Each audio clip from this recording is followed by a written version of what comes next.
Munofara here vambudzi yadhura? Mati? Munofara here vambudzi yadhura? Tingafara sei ndakakuwara ngo. Hatiri kuona vanhu vachishuruwara. Chii makakuwara zvaita sei?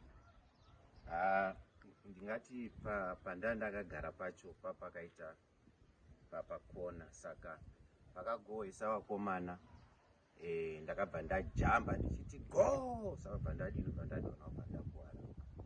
Shame. Asi munotofarira timu zvekutodaro chaizvo? Kungoti mawarizezi mawari. Okay. Womuda kumawarriors? Iwayo acho ndakazongotanga kumafariro izvozvi zvinokuti polisi anenge achingotaura nezvavo. Ini ndakakura ndichifarira zvangu iri revakadzi primary netball, ndora ndaifarira ndichisapota. Alright. Asi chii chinonyanya kunakidzai panetball? Also munoziva here kuti inotambwa sei? Munhu wamwe ari kutaura chokwadi.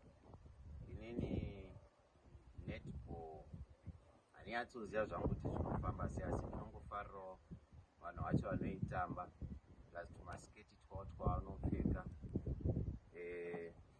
Kunyanya paya paunenge wakugohwesa kubva meno zvaanobva aita kamwe kastaira, ndozvinoita kuti ndifarire netball izvozvo. Mugoma hamusi maakuzvinyanya here imi?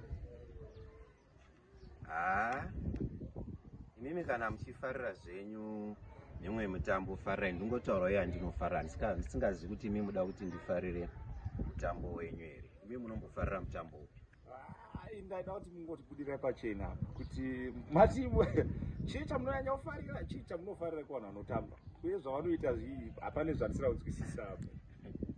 Koma inga violence iri kuramba wani, unobuda pachena, kubuda pamusi kundiona here, nditori pachena wani.